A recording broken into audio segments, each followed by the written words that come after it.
Welcome to Two Guys on a Porch, Field Trip Edition. We are here at the Kentucky Bourbon Festival at the Trail Hotel. We're in their speakeasy room. What a wonderful venue. We have had a tremendous weekend. If you've not heard of the Kentucky Bourbon Festival before, you need to seek this out for next year. Have we had some fun? We've had the table looks like we have. Yeah, we definitely have had. We found, even though we are whiskey lovers, we found new whiskeys that we've never heard of before. Not only ones that we haven't heard of before, but new ones we love. The two are on the table right here. The Trail Hotel, what a wonderful place. One of the nights here, we were here in the speakeasy. One of the unicorn bottle. Yeah, we were here and we go up to the bar, and what do you have? We discovered A.H. Hirsch. You can get this behind the shelf. It's a unicorn. You won't find anymore. They don't make it anymore. Yeah, and what year was it? So that was barrel. There's two expressions of A.H. Hirsch, and they truly are these chase bottles of just rare whiskey. They have a 16-year and a 20-year. And, you know, secondary market on these things is crazy because there is no primary market. That's right. I mean, they haven't made it. So that was barreled in 1974, bottled in 1990. Wow. So that's going back to Julian Van Winkle era. Yeah, I mean, Stitzel-Weller bought or sold in 1972, so you've got juice just post that era. Yeah. A.H. Hirsch being a different animal.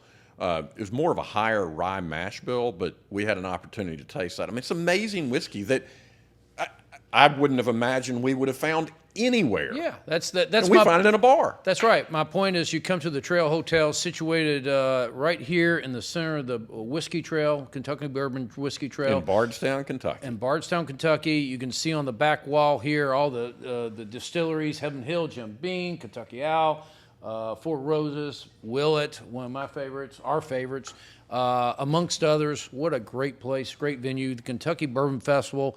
You get to discover all sorts of bourbons, whiskeys that you have never heard of before, and it's your next favorite. And we're going to have more to show you and talk about with picks that we've had and things that we've obtained here. And so, yeah, stick around because we really want to show you what we've had a chance to see and encourage you guys to come next year.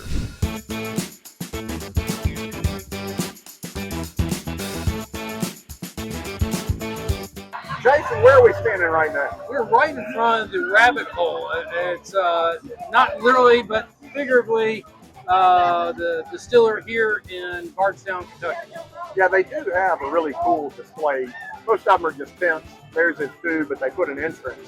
It makes it look like you're going down the rabbit hole. So very creative. It's a fairly new label, very popular. We've tried, and most of what they have is rye. We've tried the cask strength sherry finish. I typically like sherry finish. And we're doing this because you just asked Rise. I usually do, that's true. But this sherry finish on a standard bourbon is really sweet. It's just the best way to describe it. Yeah, so soft nose, smooth mid palate, goes down sweet. I love this. This is great.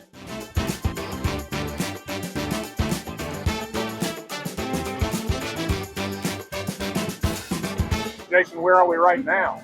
We are in front of the Lux Row tent, distillers, several distillates, including Yellowstone. Yeah, Yellowstone is Limestone Branch distillery, and it's its own separate location. But they knew coming out of the gate they could not distill everything they wanted to, so they partnered with Lux, which is based here in Bardstown, to really make most of their juice. And so they've got three offerings here.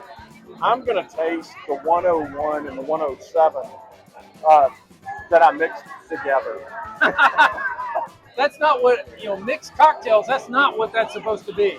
It's our own infinity bottle. I see, yes. Yeah, that's what we've done. Yeah. And we didn't like these near as much as what we're about to taste, which is this 115 proof. And man, it does not drink like the proof that it is. It's so sweet. Indeed. So very subtle nose, a little bit of leather, not much smoke. It certainly doesn't burn the nose hairs for 115. then you drink it. It's one of those remarkable ones that has more sweetness in it than you would expect. And we liked it so much. We went bought and the got a bottle, absolutely.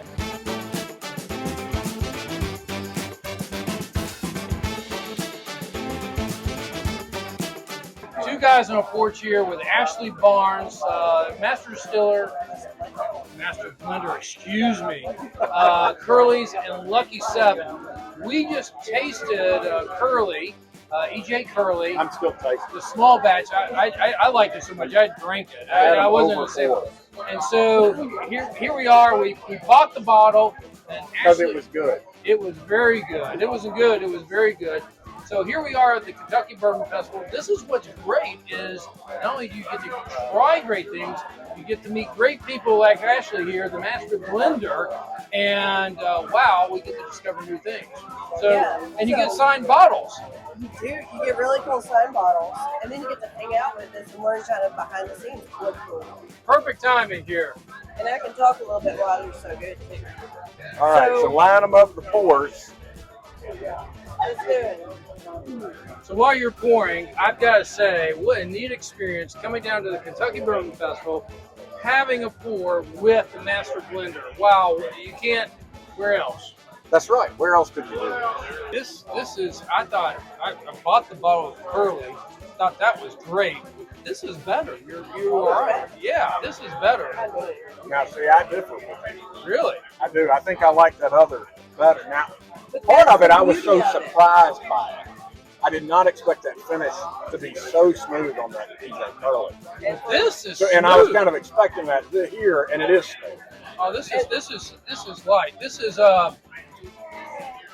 it's complex and simple at the same time with a taste that is fresh on the nose, and it continues and just the finish just fades. It never hits you hard.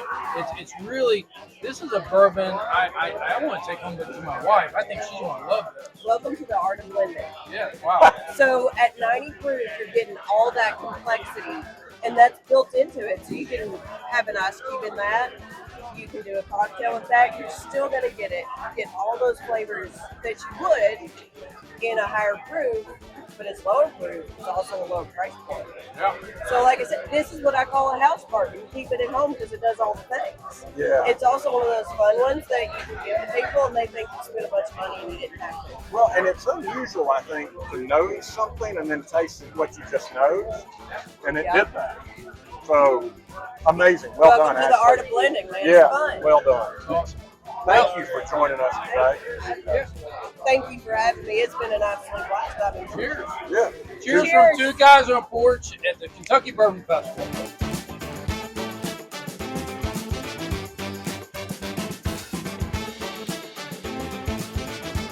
We again had another great haul, a bounty of wonderful things. Yeah, and there is no repeat bottle here. Yeah. The first day has been moved aside, put in boxes, taken back to Tennessee. This is the second day. Wow. I mean, and the amazing thing about this is the opportunity to get things you just wouldn't get otherwise. And I'm not talking about just spending a bunch of money on something. I'm talking about unique signed bottles that you pick up for just the price of the bottle. Yeah, let's talk a little bit about, we talked to some craft distilleries and had a great time. One was EJ Curley as well as Lucky 7. And we had a chance to spend time with their master blender. It's a Ashley Barnes, yeah. Yeah, and that's a whiskey house product, but she is the designer, if you will, of what goes into these bottles. And we had a really great opportunity to talk with her and discussions around the expressions she has. You don't get that anywhere else. No. You sit down face to face with the person who created this, and wow, that's pretty neat. And then you get some surprises. Limestone Branch Distillery, which is another product of Lux Row with their Yellowstone bourbon, which has become popular because of the show. We tasted something that we had not had before that we were like, wow, we've got to buy that. Yeah. And then we picked up a Castle and Key. I think that may have been part of the auction that you had, but that's one of the legendary legacy brands of whiskey. They were one of the few that still had their distilling license during Prohibition. Right. So that's another surprise thing. They have an auction, a charity auction, benefiting Spalding House. Spalding House is the historic building right there in the center of the Kentucky Bourbon Festival.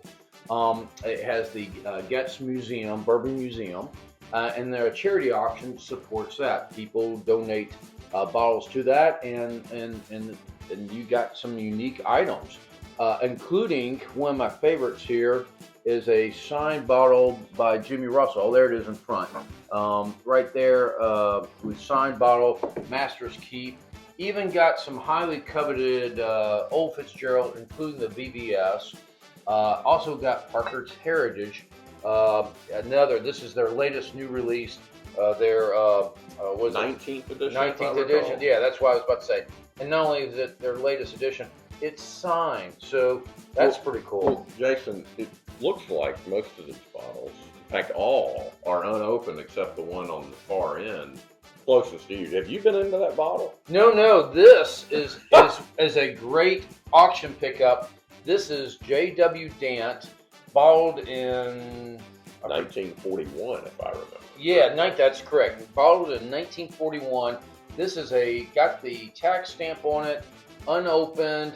That's just evaporation within the bottle over the years. So neat historic bottle. One of my neat finds at the auction was a 1925 prescription for bourbons. So this was a prescription during Prohibition from a doctor to a patient for bourbon. Well, if we ever have Prohibition again, I'm coming to see you. Yeah, I'll set you up. Yeah, this is a great haul. You can also pick up swag. Jason, apparently you like chicken cock. We're going to leave that there. But one of the cool things, because you just meet people. Well, wait, we need to clarify. Chicken cock is a bourbon. Oh, it is a bourbon. Yeah, chicken cock is probably one of the unique named bourbons here. And we picked up Miller's Reserve yesterday and then ran into a friend who was like, hey, I got hats. So you got hats. So you get swag, yep. But you run into nice people. You're standing in line with people. You're next to people with lockers. And one guy we ran into makes these Glencairn pops. And those are the small tasting glasses that we use on the show. And they're built specifically for the tasting of whiskey because of the shape of them creates an ability to nose them better. The aroma is better. So this becomes fairly important if you want to preserve that aroma and to keep any contaminants out if you're going to sit and drink particularly neat whiskey over a long period of time. Just keep it covered. Yeah. And this has the U.S. Army logo on the top. I'll give that to my son. Yeah. Who's in the U.S. Army. But you can engrave anything you want on there, including our logo. Yeah. Two Guys on a Porch. So you're going to see these available on our website in the future. So we're going to get in touch with Bar Toast Company. Yeah. David was his name, and great guy. And there's a whole marketplace right outside the Bourbon Festival, a whole setup of vendors. You can get custom crystal glasses to custom humidors. It was really neat. Yeah, well, obviously we had a great time, and we look forward to sharing these with you on the show.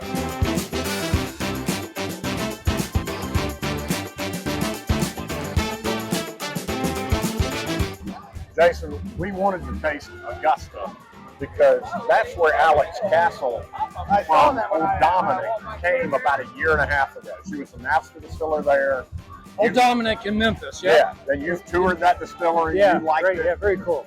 And we really want to try that. Not sure if she's had a chance to put her stamp on Augusta yet, but we tried some extremely high proof whiskey single barrel that they offer, and it tastes every bit of high proof. Yeah, so they're called. What is the jargon they use? Hazmat. This is their hazmat day. So, the nose on it doesn't burn your nose hairs. It really has a really good nose. I think this is probably the best part of this bourbon. It has a floral nose, a little bit of leather. So the nose is great. Expecting great things. But it's not great. Yeah, it's not good. The mid palate is good. Give it 50% credit, right? It starts off good, and then the finish is you taste every bit of this 140 proof. This is single barrel, 140 proof, so this is like as they said, their hazmat version. It is hot. It is hot. So I won't say it's bad. I will say when you've had a hard day at work, might be your go-to.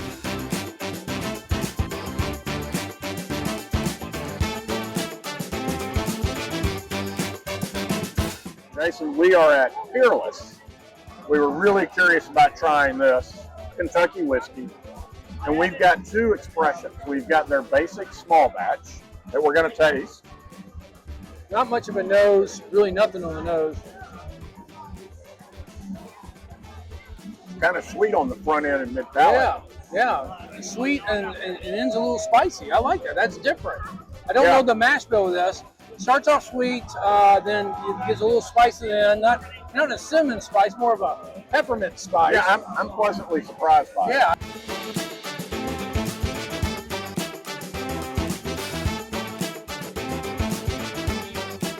So Jason, we're at Wilderness Trail, which is a Danville, Kentucky-based whiskey, and we've tried it. They have 4 expressions available today. We've tried both the 6 and the 8-year wheated bourbon. So not wheated whiskey, it's wheated bourbon. So it is over 50% corn on that mash bill.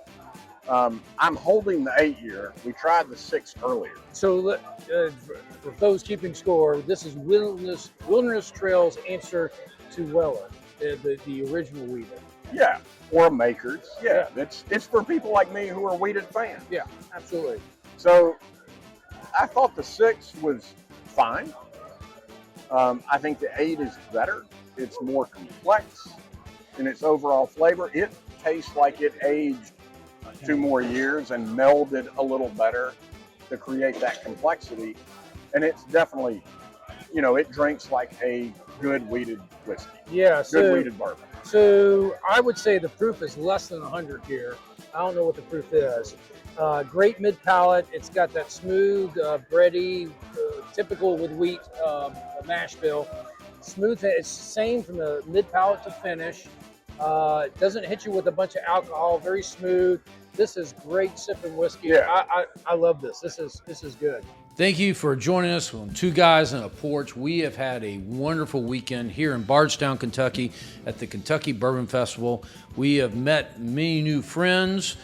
We've met people that we didn't think we would run into. We ran to Craig Bean.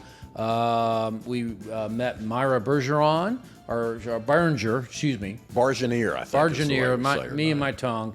Wow, what an interesting character. Yeah, and John Hargrove, who is the COO of Whiskey Yes, House, has indeed. agreed to be a guest on our podcast, and man, we look forward to that in the future. So, yeah, it's been a great weekend. We had Suzanne Phifer Pavitt. We had John Robinson. So be sure to like and subscribe, because we've had a lot of these situations that, hey, you might have missed if you don't subscribe. So like, subscribe, come back and join us, Two Guys on a Porch. Please like and subscribe, rate, all the stuff you do on all the social media platforms. Thanks, guys. Let us know what your drink and cigar of choice is at TwoGuysOnAPorch.com, and you'll be entered into a drawing to get some Two Guys on a Porch swag